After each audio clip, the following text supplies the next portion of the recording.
Good morning, everybody. Happy Tuesday. We have an amazing show for everybody today. What do we have, Krystal? Indeed, we do. We got Ryan Grimm on. He's going to preview the SCOTUS confirmation fight. Is that going to proceed along the same timeline, given the number of GOP senators who have already tested positive for COVID? What tools do Democrats have at their disposal? We're going to ask Ryan all of those questions. We also have the head of Gallup. They have some new polling regarding voter enthusiasm, how that may come into effect for November. But we have a lot of updates for you this morning regarding the president's status and, frankly, the status of the health of the rest of the White House team. Yeah, so let's go down this chronologically because it was a bit of a doozy yesterday. So essentially what happened is that the president tweeted around 3 in the afternoon that he was going to be discharged from the Walter Reed Medical Center, would be returning to the White House. Then his doctors came out in order to brief the press about the president's condition. Broadly, they said he was okay. One strange thing, though, is he continues to be very evasive on issues, on political questions in particular, about when was the president last tested. What people are trying to get at is, was the president tested before he went to the presidential debate on Tuesday? That's not a clear answer. We were actually told both the candidates had to be tested to get into the hall. Chris Wallace later came out and revealed that it was based on the honor system, saying that if you presume, right, that the president gets tested every day. That's what they've been telling us for a long time. Anyway, here's Dr. Conley basically sounding like a press secretary, not really like a doctor yesterday. Tell us when he had his last negative test. Was it Thursday? Was it Wednesday? Do you remember when he had his last negative test? I don't want to go backwards. Contact tracing for people who are around him to know I when understand. he The has contact tracing, as I understand it, is being done. I'm not involved in that. So.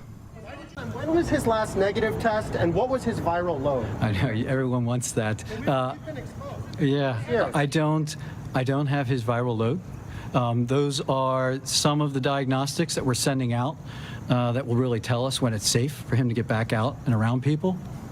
When the last negative test was? Any abnormal tests? Were any of his lab tests abnormal? I'm not. Again, HIPAA kind of precludes me from going into too much depth and things that I'm not at liberty or doesn't wish to be discussed. Okay.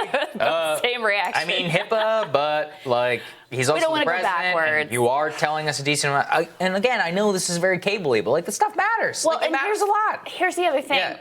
There's 2 major reasons why this matters. Number one, he's like, I'm sure they're doing the contact tracing. Actually, they're not. I mean, they're the people who were at the Amy Coney Barrett nomination hoopla, which was partially inside, partially outside, where everyone's unmasked and everybody was hugging each other and giving each other COVID. They aren't being contact traced. So the amount of contact tracing that is actually going on from the White House is very minimal, number one. Number 2, part of the reason that this became such a question is because this guy went out in the first press conference and started talking about a diagnosis from 72 hours ago, which would put it back on Wednesday, which would mean the president got a positive test before he went out and did things like, going to the fundraiser in New Jersey. Now, they tried to clean that up after the fact and say, no, he misspoke. He meant 3 days ago, meaning Thursday. Very confusing.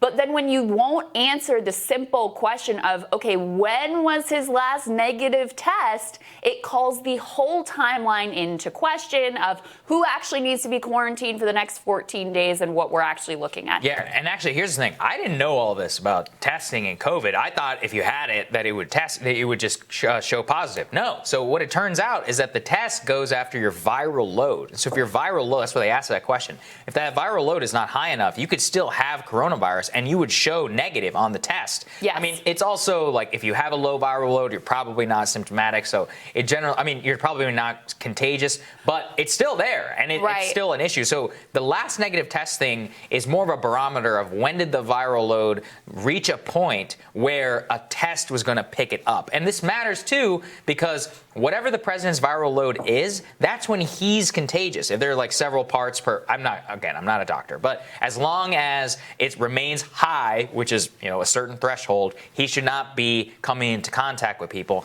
And that's when he should be wearing his mask, because then you're spewing your viral load out into the air with people around you. Right. And it also speaks to how irresponsible were you in all of this? I mean, we've seen with our own eyes, and we'll play some additional footage to back up this claim, how incredibly publicly irresponsible he's been. But that timeline also helps us to ascertain how many people he needlessly put at risk after knowing that he potentially had coronavirus. The other piece on the test is we've learned that the rapid tests that they use in the White House weren't really being used the way that they're intended. So those are intended if you have symptoms and you have that higher viral load, yes, it will show up, but it does not mean that you actually are 100% negative for COVID. And so that's part of, they thought that they were protected by all of them getting these tests all the time. But now we see, obviously, with the White House literally having turned into the biggest super spreader event in D.C., they've had more cases coming out of the White House than Australia has had in the entire country over this time period, okay? Because they thought that they were protected and they could go about life, you know, as if things were normal when things were very much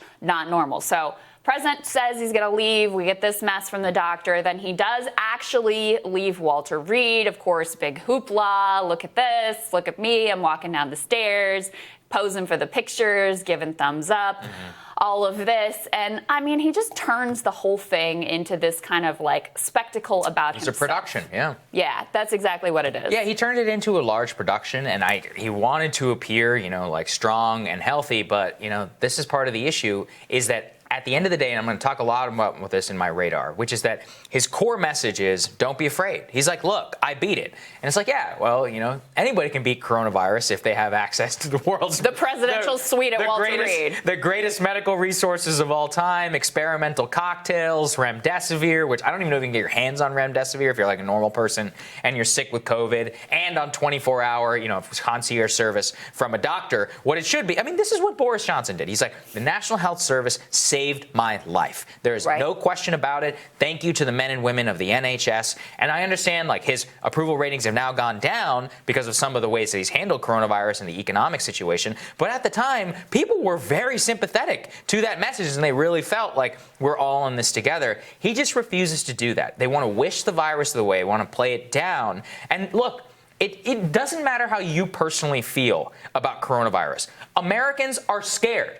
Over 2/3, 3/4, poll after poll after poll after poll. They say, we want to pursue social distancing. We want to pursue social distancing, even if it means an economic impact. We are broadly afraid of the virus. Majority of the American public believes, or it's plurality of the American public continues to believe, poll after poll, latest one out today from CNN, which we'll also talk about, says that the worst is yet to come with coronavirus. But that doesn't match up, Krystal, with the way that Trump is now talking about coronavirus and continues to do so. And here's the thing. In a pandemic, in order for people to take it seriously, you actually need them to be a little bit afraid. Yes. I mean, when this first came to this country back in January, February, the first cases coming into Washington state, and the team there, their big challenge was, when this thing is invisible and it feels like everything is normal and you don't know anyone who has gotten this disease, how do you get people to take it seriously before you can actually see the sort of mass carnage that unfolds? And they did that. They raised the alarms enough so that people took it seriously, and they never had the mass outbreak that we saw in a place like New York. So I get the idea of not wanting to scare people, but you actually need people to take it seriously.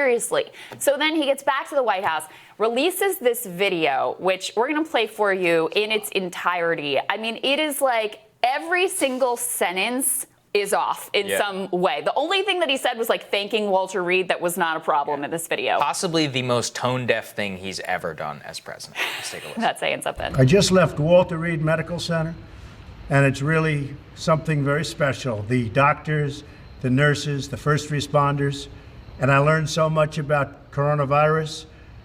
And one thing that's for certain, don't let it dominate you. Don't be afraid of it. You're going to beat it. We have the best medical equipment. We have the best medicines, all developed recently. And you're going to beat it. I didn't feel so good. And 2 days ago, I could have left 2 days ago. 2 days ago, I felt great, like better than I have in a long time. I said just recently, better than 20 years ago. Don't let it dominate. Don't let it take over your lives. Don't let that happen. We have the greatest country in the world.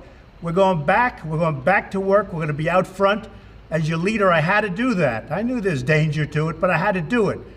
I stood out front. I led. Nobody that's a leader would not do what I did. And I know there's a risk, there's a danger, but that's okay. And now I'm better, and maybe I'm immune. I don't know. But don't let it dominate your lives. Get out there. Be careful. We have the best medicines in the world, and it all happened very shortly, and they're all getting approved, and the vaccines are coming momentarily. Thank you very much. And Walter Reed, what a group of people. Thank you very much. You know, and that's the thing, which is that people don't believe it. They just don't. First of all, they don't believe anything he says. You can see 3/4 of people do not trust Trump on coronavirus. They blame the U.S. government for the current situation.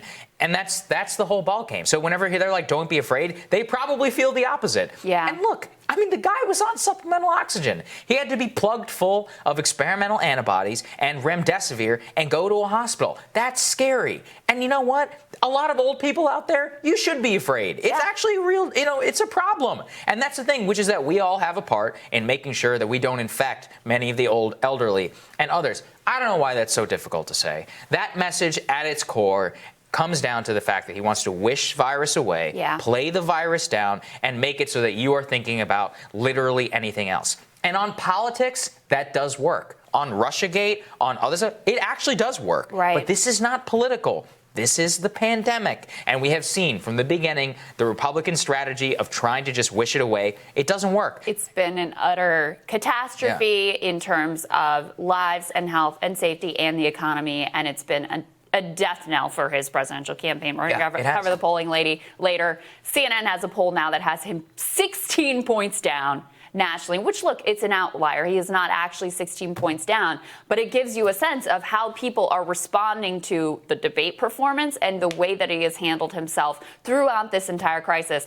I also love that moment in the video where he's like, as your leader, I had to be out front. Like he got justified. Like he got coronavirus on our behalf. Like we're supposed to be thankful for him. I mean, you were completely irresponsible. And look, sometimes people are responsible and they get this disease. They do everything right and they get it anyway. That is not the case here. He flouted everything that we know are just the basics of trying to avoid this. Brought this on himself, on his team, on his staff members. Chris Christie, Kaylee now has also tested positive, along with 2 other young aides in the press shop. So he's basically, created this super spreader event in D.C. and is acting like it was somehow noble what he did to go out and get coronavirus for us. Thank you very much.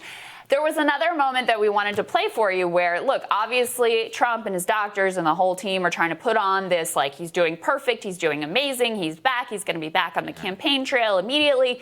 A lot of people watched, though, after he climbed the stairs to the balcony. It didn't look like he was handling that terribly easily. You can see his breathing here. This led to gasping. It's a little labored, trending online because it certainly seems like the breathing is a little bit labored. I will let you judge for yourself whether he is, totally over this thing and it's not affecting his lungs anymore. Maybe it's just he climbed the stairs and he's out of breath. He's certainly not the most in shape guy, but that was trending on Twitter, so we wanted to share it with you. Well, the main thing is look, we want the president. I want the president to be okay. I mean, nobody wants an old man to leave the hospital whenever he doesn't have to leave the hospital. And you should set an example where, unless you're 100% fit and you're ready to go, why do it? It's just not, if he was my father or my grandfather, I'd be like, please, stay. You don't need, say 1 more day, say 2 more days. I think anybody out there would do the same thing. So I'm legitimately concerned about the president's health. I think a lot of people are too. And you see images and stuff like that, and it's scary. And that's just... there's no reason. Nobody asked you to go out and get coronavirus or not wear a mask. And actually, no, I will say this. Some people did ask him to do that. I will cover that on my radar. And I blame them most, along with Trump himself, for basically going down the path to getting defeated in November. Yeah, it is unbelievable. And whatever he thinks he's getting out of this whole show, he's not getting anything out of it. Politically, those images of him walking in the White House and immediately taking his mask off when he is still infected with coronavirus and now putting his whole household staff at risk as well, that says as much as any of the video that we just showed you here. All right, we're going to tell you what's on our radars. That's next.